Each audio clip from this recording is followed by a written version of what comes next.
Okay, before we talk all things fixture, I just want to publicly state the Jack Jumpers support today for Speak Up, Stay Chatty. We're all braving the cold to have the conversation. Mental health is obviously a very big issue in society, but also here in Tasmania, and the Jack Jumpers are very much behind the Speak Up, Stay Chatty initiative, and we encourage everybody to have the conversation today and ask your mate if they're okay. Fantastic. Fixture released today, obviously. Highlights and lowlights for the Jack Jumpers, or from the Jack Jumpers' perspective? Oh, there's never a low light when you're defending a championship. Obviously, it's almost the championship series being replayed when we play Melbourne United in round 1 in Perth, and we play them again in round 2 here at MyState Bank Arena on AFL Grand Final Day. So what a great celebration of all things sport on that particular day. So we're very, very excited to kick off the season with Melbourne United. Of course, at that game at MyState Bank Arena, we'll be raising the championship flag, a really big and important day, not only for our club, but for our state. Obviously, unfurling the banner. Can you give us an insight into anything special you might have planned for that opening or that home opener? Not at this stage. We'll wait for the coach to come back, and I know he'll be requesting that we keep that quite low key, but obviously it is an important ritual to do that on our first home game, and we'll certainly celebrate that well and make sure our crowd, whether they're in the arena or not in the arena, feel the pride that we will in raising that. And you're obviously not going to have any trouble selling it out. You wouldn't have thought, even despite the AFL Grand Final being played earlier in the day? No, we've just gone through our membership renewals, and obviously we're very buoyed that we've had very strong renewals, and then we'll work through our ticketing component very shortly. But obviously, we're going to have the same issue this year with demand and supply, but we'll be working really closely with the arena to make sure we can squeeze every single person we possibly can in. And on home ground, how important is that? Oh, I've always said the Tasmanian crowd are the sixth man on the court. I've no doubt that they got us through that last series, and they play such an enormous role for us. I think it's become, where everybody talks about the place that most players don't want to play an away game is at MyState Bank Arena because of the crowd and the parochial nature of the audience. So we know that that's going to lift us again this year, and they play such an important role for us on game day. What's the turnaround from the end of the international tournament in Singapore to the first game?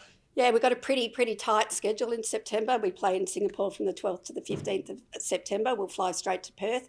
That's actually a fairly quick flight. It's about a 4-hour flight. We'll go into Perth and then prepare for the opening game against Melbourne United on the Thursday night, and that'll actually open the season and open Hoops Fest. And I feel very privileged as a club and as a state that we've been given that status in that particular tournament. And you guys are comfortable with that and the extra bit of travel? Obviously, it's not America like we've seen with the NBA series and some fatigue coming back from clubs playing over there. So you guys are pretty comfortable with that arrangement? We've had quite a bit of notice on this, so we've been working with our coaches and our high performance team to make sure that they're aware of the travel schedule, and we've done everything we can to ensure ourselves against the fatigue that can come with that. And I believe that everybody's on board. And look, we're really, really excited to be given this opportunity to represent the NBL at this championship in Singapore. We don't take that lightly. It's not just great for us as a club, it's actually great for the state of Tasmania, because we proudly wear the Tasmania on our jersey, and we're really shining the spotlight on this beautiful state globally through that tournament. Just on the first game at home again, we had a few texts on the radio this morning about the grand final clash. Was that ever discussed? I mean, do you have a say in that, or are you worried about that, or anything? I think it's definitely an unusual draw. I won't gloss that over. But that said, I think, you can turn anything into a positive. We work in 10 teams that have got multi-purpose venues, and it's not that easy to find availability at all these different venues. And I don't envy the job the operations team at the NBL have. And it did land that it happened to be that our arena was available on that day and that we could slot into that. So we'll work with what we've got. I'm sure each team's got challenges within their own draw, and we'll work with ours. And I think we can make it a celebration of all things AFL and basketball. I've been in touch with the arena this morning about what we might possibly be able to do on the day. Do you make fixture requests to the league, and how many of those get granted and how many of those get sort sort of knock back? We absolutely do. And we do that around some of the public holidays. And last year we were Christmas Day, New Year's Day, and there's so many things you've got to manage, not just from a high performance point of view, but also a staff point of view. What we expect of our people, working all these public holidays, etc. So we've certainly put some requests in, and this year we won't be playing on New Year's Day, but we've certainly got Christmas Day again. So we think about everything. We mainly put the high performance lens on that.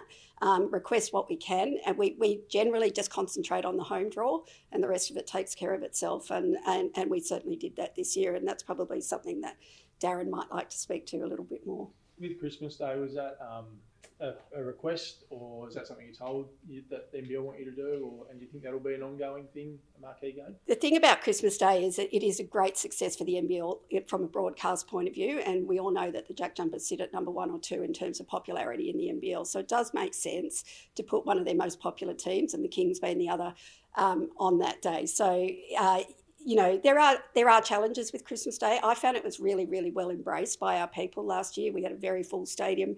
We didn't have anyone really wanting to exercise the buyback scheme on the day, which means that everybody wanted to show up, and I think they use it as their family Christmas get-together. So I think, the challenges that I thought Christmas Day would present haven't presented themselves, and so we'll embrace the day and we'll do it well and make sure we celebrate all things that Christmas represents. What about the Silverdome? Larry made it pretty clear that upgrades need to happen up there for games to continue to be played up there. There's obviously 2 scheduled, but is this potentially the last year until those upgrades happen? Or? Certainly an ongoing conversation. We've got 2 games very early in the season, which means that we're going to have to hit our straps in getting those very, very basic upgrades done very, very quickly, because we do have 2 games in a row very early in the season, and there are some mandatories that just need to be upgraded before we can actually really fully, adhere to the standards that NBL expect from games. So I'm working with the government on that at the moment and making sure that in the next 60 days we're addressing them.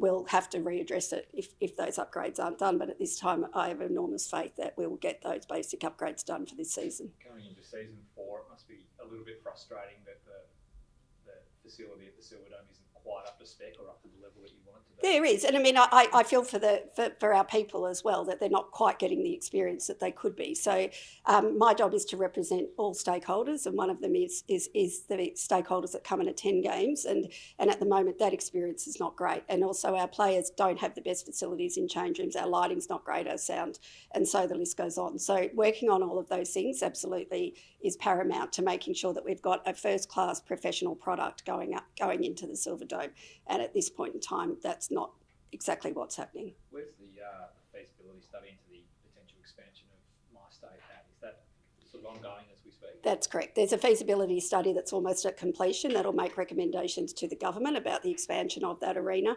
I understand that that's going to be discussed in the next month or 2, and hopefully that we can commence some works on an extension, but obviously that's got to go through a budget process. It's got to go through a parliamentary process, so it's by no means done, but it's certainly, we are addressing it, and we are really looking at this through the lens of people and demand for this product and people that want to come and visit us and see us play.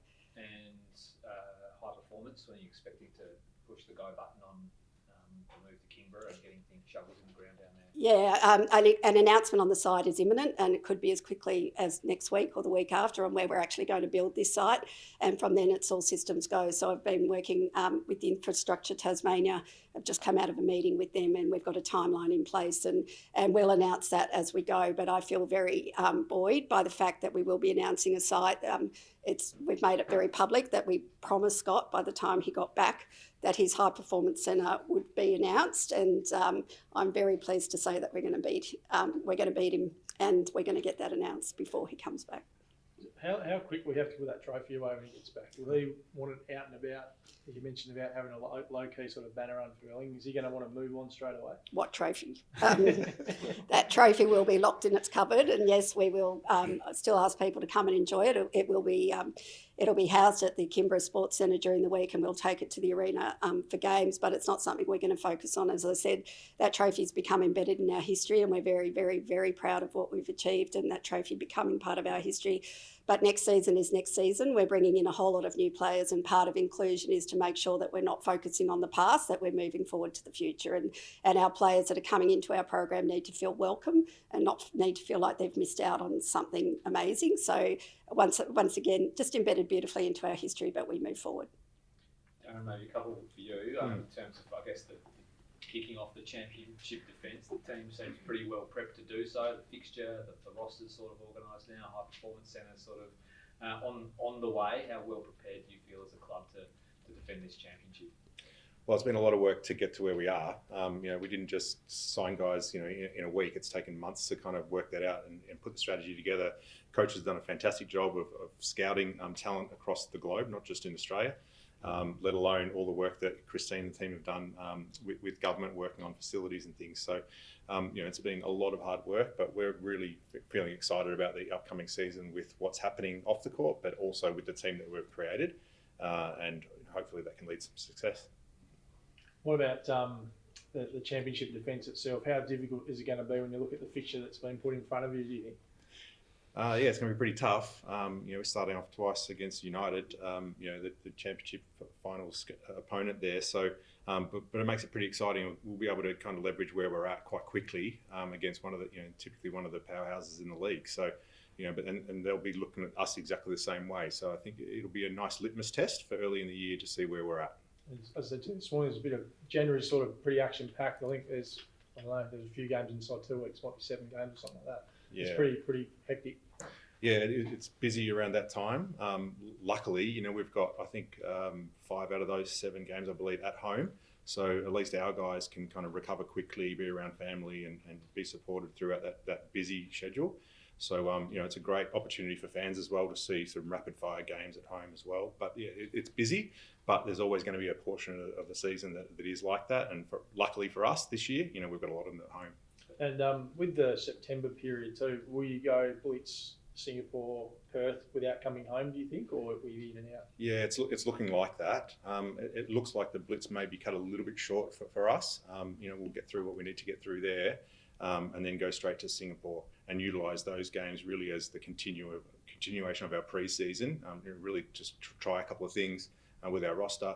I know the coaches will be keen to sort of just fine-tune through that process. We'll be trying to win as many games as we can, but it'll be also a chance to really kind of work out the new combinations and how this new team will look. Yeah, I was going to ask you planning on taking sort of the whole squad, going full strength into Singapore, or managing a couple of guys, or how will you sort of play that? Yeah, I think the idea is to try and take the full squad. It's so close to the first game, and we're going obviously from Singapore there. So we don't want to be making too many drastic changes between Singapore and Hoops Fest round 1. So I think we'll be like I said, it'll be those subtle tweaks with the full roster. D-piece, that's your final piece of the puzzle really. Are you close to signing a couple? Yeah, I've been really impressed with the coaches and our GM Mika Vicona on how they've approached this. We haven't rushed into any decision. It's really important that we get that right. If we look at Sean McDonald as an example of how that, he's probably the poster child of how that process can work. Just an incredible success story. So, our aim is to try and replicate that. So we're not going to rush into that. We're going to make sure that we're really aiming for the right people.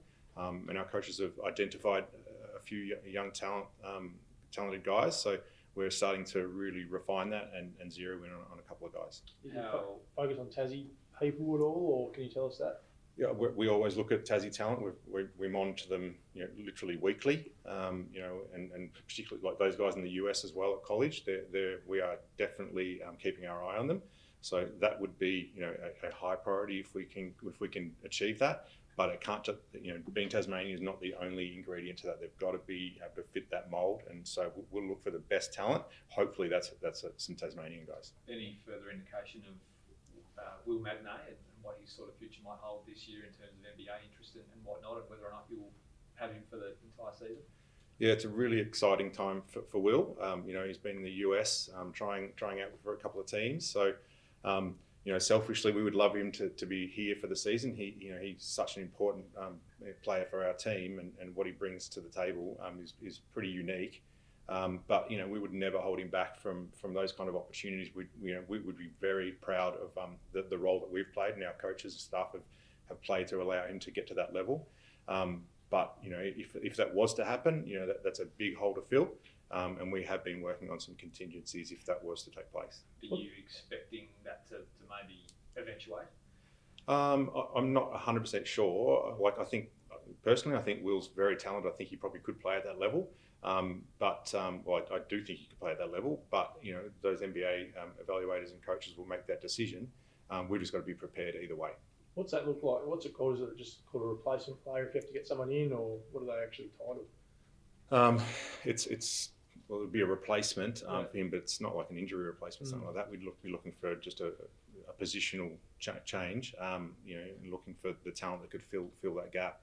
We were lucky. We've secured Gorjok Gak as well in that role in that centre position. So we're excited about him as well. And if Will was to depart for the NBA, then it allows guys like him to really step up and take over some of those minutes and opportunities as well. Is it as simple as taking Will's salary and giving it to someone else, or does it not work like that? Well, potentially, yeah. I mean, we wouldn't be paying Will if he was playing in the NBA, so we would have some of those funds available to look at those contingencies.